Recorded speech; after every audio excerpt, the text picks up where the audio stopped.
اعوذ باللہ من الشیطان الرجیم بسم اللہ الرحمن الرحیم اللہم صلی علی سیدنا محمد معدن الجود والکرم وآلہ وسلم۔ سامعین و ناظرین اکرام، السلام علیکم ورحمۃ اللہ وبرکاتہ۔ آج کا موضوع یہ ہے کہ کامیاب انسان کون ہے، یا انسان کی کامیابی کی راہیں کہہ لیں۔ بہرحال میں آپ کو یہ بتاتا ہوں، دیکھیں میں نے ابھی آپ کو یہ بتایا ہے گزشتہ نشست میں کہ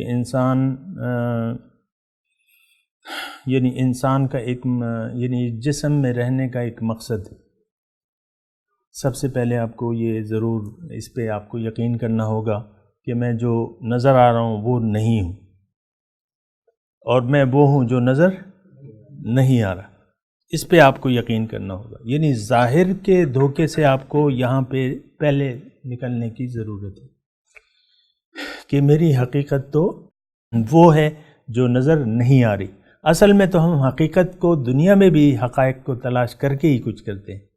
مثال کے طور پہ ایک انسان جاب دیکھ رہا ہے تو وہ بھی اس جاب کی جو ہیں وہ پتہ کرے گا کہ بھئی کیسی ہے، یہ لوگ کیسے ہیں، یا کہ نا یہ کیسے ڈپارٹمنٹ ہے۔ اسی طرح انسان تعلیمی اداروں کو آپ دیکھیں، مختلف تعلیمی ادارے ہیں جن کے دعوے بڑے بڑے ہوتے ہیں، لیکن اس میں آپ پھر تحقیق کرتے ہیں کہ بھئی ان کی جو تعلیم ہے کیسی ہے، فیس سٹرکچر کیا ہے، یہ سب حقائق۔ آپ ایک مکان خرید رہے ہیں، آپ ایک کاروبار شروع کر رہے ہیں، آپ شادی کر رہے ہیں، تو آپ ان تمام معاملات میں غور و فکر کرتے ہیں۔ یا مثال کے طور پہ ایک لڑکے کا آپ رشتہ ہو رہا ہے اور وہ ظاہر ہے کہ والدین جو ہے وہ لڑکی کے بارے میں جاننا چاہتے ہیں، کس خیالات کی ہے، گھرانہ کیسا ہے، یہ سب حقائق کو جان کے پھر آپ فیصلہ کرتے ہیں۔ کوئی بھی فیصلہ آپ کر سکتے ہیں۔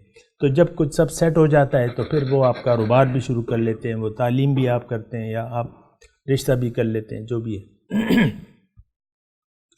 تو دیکھیں، ایک یہ ہماری جو بڑی کمزوری ہے وہ یہ ہے کہ ہم ظاہر میں رہ رہے ہیں، ہم اہل ظاہر ہیں، ظاہر میں رہ رہے ہیں، اور ظاہر ہم پر ایسے پنجے گاڑ چکا ہے کہ کوئی اور چیز ہمیں نظر ہی نہیں آ رہی۔ حقیقت میں تو باطن ہے، اصل حقیقت جو ہے وہ تو ذات باری تعالیٰ کی ہے، جس کے متعلق تو ہم سوچ ہی نہیں سکتے کہ وہ کیا ہے، کہاں ہے، کیا ہے۔ کچھ آتی ہے سمجھ؟ اللہ تعالیٰ کی ذات جو کہ اس وقت بھی ہم اپنی شان کے ساتھ ہمارے اندر موجود ہے۔ آپ کو نظر آ رہے ہیں وہ فرشتے جنہوں نے ایک محفل کے سروں پہ ایک سایہ بنایا ہوا ہے، اور ایک سائبان کی شکل میں وہ آسمان تک چلے گئے۔ نظر آ رہے ہیں عبدالولی؟ تو لیکن ہے ایسا، کیونکہ سچے رسول نے ہمیں خبر دی کہ ایک آدمیوں کا گروپ بیٹھتا ہے اور وہ اللہ کی یاد کرتا ہے تو فرشتے آتے ہیں۔ باقاعدہ حدیث ہے، آپ نے سنی ہوگی۔ تو اس وقت وہ فرشتے آئے ہوئے ہیں، سارے بیٹھے ہوئے ہیں۔ میرے کندھے پہ دونوں کندھوں پہ دو فرشتے بیٹھے ہیں، نظر آ رہے ہیں آپ کو؟ لیکن ہیں تو آپ جا رہے ہیں، اللہ تعالیٰ نے فرمایا کہ اس کے پیچھے آگے پیچھے دو فرشتے ہیں جو اس کی حفاظت کرتے ہیں، ہمیں نظر نہیں آتے۔ نظر کا نہ آنا اور جو غائب ہے اس پر یقین نہ کرنا، یہ بہت بڑی کمی پیدا کرتا ہے انسان میں۔ جو چیز نظر نہیں آ رہی اور آپ اس پر یقین بھی نہیں کر رہے، تو یہ پھر غلطیاں پیدا ہوتی ہیں اس سے۔ جو چیز نظر نہیں آ رہی اور آپ کا اس پر یقین بھی نہیں ہے، تو پھر یہ بہت بڑی غلطیاں اور کوتاہیاں پیدا ہوتی ہیں۔ جو چیز نظر نہیں آ رہی لیکن آپ یقین کر لیتے ہیں، تو پھر کامیابی کا آغاز ہو سکتا ہے۔ اور مومنوں کی ایک بڑی صفت جو اللہ تعالیٰ نے بیان کی ہے وہ کیا ہے؟